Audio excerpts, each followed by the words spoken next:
Okay, so here we go, day 3. I'm keeping up with it. I'm doing it, right? So when I was thinking about what did I want to talk about today, I decided that I wanted to talk about touch.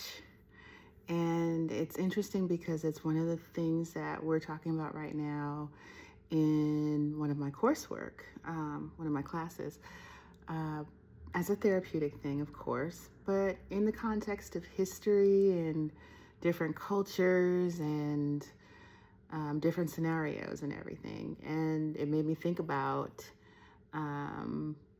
my history with touch in general, through work, in friendships and relationships and things like that.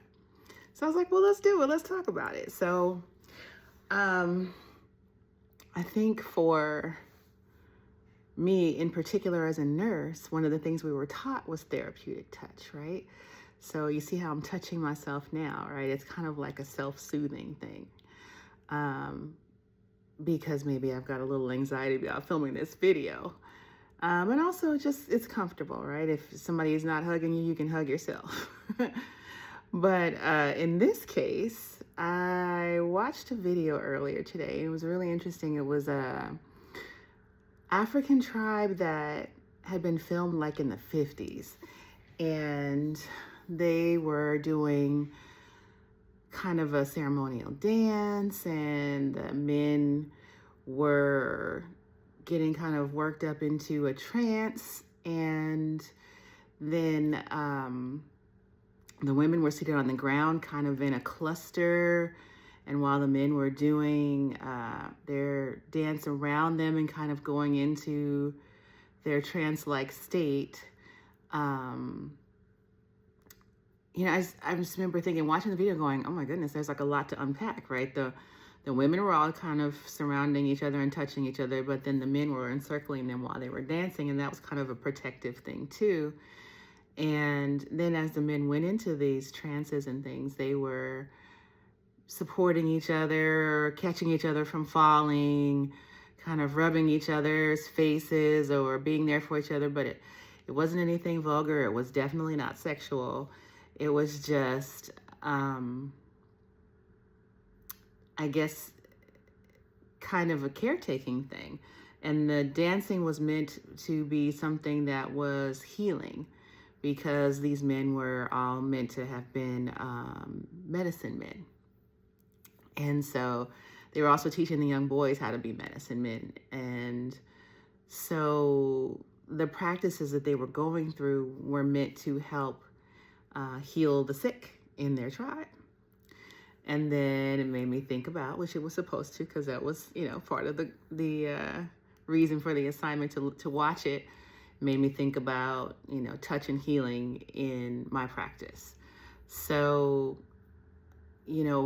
when you have to give bad news, sometimes you want to kind of brace and just, put an arm on someone, or if someone needs to be soothed or they're kind of escalating, you may, give them a little pat, and maybe that gives them the signal that, I understand, or I hear you, or I see you. Sometimes you just need a good hug.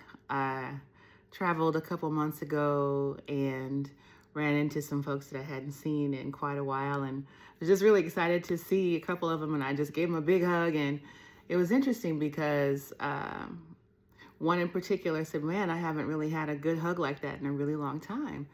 And it made me think about the fact that we don't do as much touching anymore now in regular settings like maybe we used to, let's say even before COVID. But just in general, people are a little more disconnected, and maybe that's part of the problem. And so, I was thinking about the ways that touch is healing, right? So it can calm your anxiety. It can lower your blood pressure. It can give you all kinds of good feelings, right? It releases oxytocin. It releases serotonin. And dopamine. And so, all of those are like, feel good hormones, happy energy, all those things, just from maybe a good hug or someone giving you just that soothing, right? And it does not have to be, in fact, most of the time it shouldn't be anything that's considered sexual, right? Just, and I'm here for you, I see you, I feel you. I'm not talking about at work being sexual, of course, but I mean, just in life, right? Like, you see your friends and you haven't seen them in a while. Are you just like, hey girl? Or are you like, girl, come here? You know, and the difference, you notice the difference. You know, if it's a mate, it's nice to greet them as much as you can when you see them with some affection. And I think that people would be kinder, probably, if they got touched a little bit more. And yeah, calmer, kinder, happier, healthier, actually. And so I think it's something to consider practicing more, especially, I mean, of course, making sure that you're checking in with people and they want to be touched, right? Because some people really don't want to be touched and don't like it. But there's a lot of lonely people, and they're not like desperate lonely or whatever, but just they're alone or they're more isolated, right? And so when they get out around people, maybe they're a little awkward, maybe they're just overly excited or whatever it is. But sometimes just grounding, like how when you put your feet in the sand or if you put your feet in the grass, touching that helps you to simmer. Just greeting someone and being pleasant could help make someone's whole day. And I think also added bonus points if you throw in a compliment. Maybe a person hasn't heard one in a very long time. You'd be surprised. It could be something little. And just an I see you is all that person needs to, you know, make their day or make them change their mind about doing something unhappy. I think that we have a lot more room for that kind of kindness and caring, and challenge you to find somebody and ask them if they want a hug, and if they say yes, squeeze them tight. See how that goes and see what emotions that brings up for you. I think for me, I'm very affectionate with my kids. And so when we see each other, we're always, you know, I love you, it's good to see you. There's always hugs, there's always kisses. And I think it's good too, because, you know, when you're raising kids, if they don't feel that affection from you, they're going to look for it from somewhere else. And it might not always be from people that really mean them well.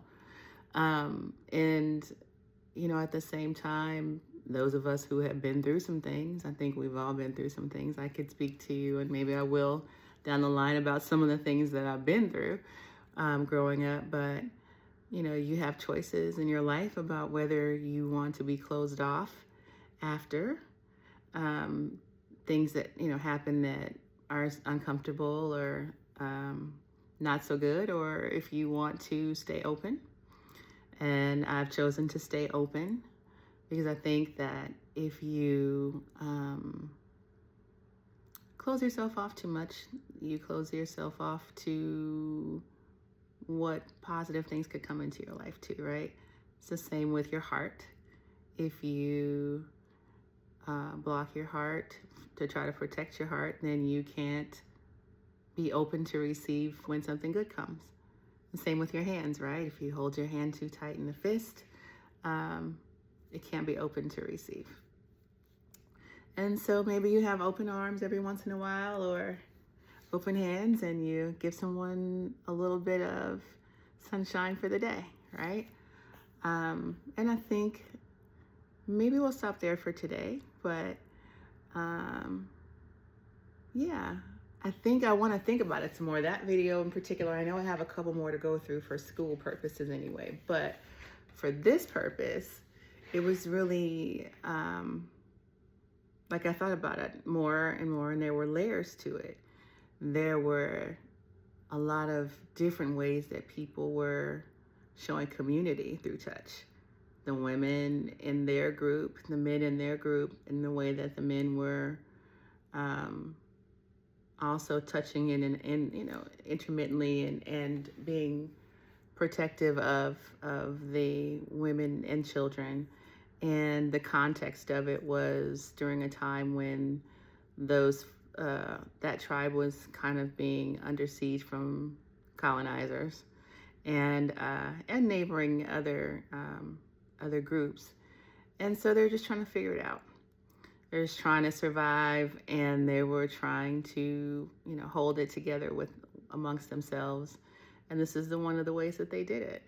And I think it's a good lesson for us now. Like, well, all the crazy that we're going through, and all the crazy that's happening in the world, if you know, have close friends, close family, people that you trust, then now's a good time to hold them closer. And I would say, you know, if you're enjoying the conversations and you want to join the conversation, please do. Please like, please subscribe. Please let me know what else you want to talk about. And we'll find some other ways to talk about therapeutic things that make us happier, make us rest, make us better, and make us have even more added beauty. Bye.